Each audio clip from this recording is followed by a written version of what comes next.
बाहर हो बारिश का वेदर और इतना रोमांटिक एकदम वेदर हो और घर में कुछ क्रिस्पी फ्राई किया हुआ ना बने ना, तो बिल्कुल मज़ा नहीं आता इस वेदर का। इस बारिश का मज़ा लेना है तो कुछ फ्राई किया हुआ बनाना होगा। तो उसके लिए क्या करना है, सबसे पहले चलिए वीडियो को पूरा देखिएगा। अस्सलाम वालेकुम। आज की वीडियो में बताऊंगी जो इतनी महंगी चीज़ जो मार्केट से हम लोग मंगा के रखते हैं वो सिर्फ घर में बना सकते हैं, सिर्फ 2 से 4 दिन में आप भी बहुत ही ईजी तरीके से।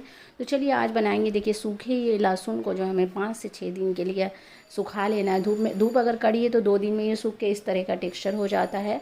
तो जब इस तरह का टेक्सचर हो जाएगा तो इसे मिक्सर जार में डालेंगे हम इस तरह से, और इस तरह से हमारा जो है ना सूखा ड्राई गार्लिक पाउडर बन के तैयार हो जाएगा, जो कि बाहर के बड़े बड़े रेस्टोरेंट में, घर में भी हम लोगों को जो चिकन फ्राई करने का जो रेसिपी है, फ्रेंच फ्राई, ये सारी चीज़ों में नहीं, गार्लिक पाउडर बहुत ही काम का है।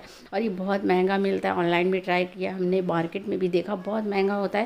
तो देखिए यहाँ पे मिक्सर जार में जैसे इसे हमने ग्रेट कर लिया, ये इस तरह से पाउडर का टेक्सचर हो जाएगा। इसे आपको छलनी में छान लेना है, और छलनी में जब छानेंगे आप इसे, तो देखिए इस तरह से हमारा जो है ना सूखा गार्लिक पाउडर बन के कम्प्लीटली तरीके से तैयार हो जाएगा। तो कितना जल्दी और कितना इजी तरीके से मैंने ये गार्लिक पाउडर बनाया। अगर आपको ये वीडियो पसंद आया है तो लाइक ज़रूर करिएगा, चैनल में नए हैं तो लाइक शेयर एंड सब्सक्राइब करिएगा। देखिए इस तरह से जो है ना आप इसे जो छान लेंगे, और इस तरह से जो है ना पाउडर के टेक्सचर में जब ये आ जाएगा तो इसे आप जार में या कंटेनर में करके आप इसे महीनों तक स्टोर कर सकते हैं। और जब भी आप घर में कुछ फ्राई की रेसिपी बनाएं, जैसे कि ये जो है ना क्रिस्पी चिकन फ्राई में ये बहुत ज़्यादा ये गार्लिक पाउडर जाता है, इसका टेस्ट बिल्कुल अलग हो जाता है। जब ये गार्लिक के टेक्सचर में आ जाता है तो हम लोग जो नॉर्मल लहसुन देखते हैं उसका टेक्सचर अलग होता है, और ये जो लहसुन पाउडर होता है इसका टेक्सचर बिल्कुल अलग होता है।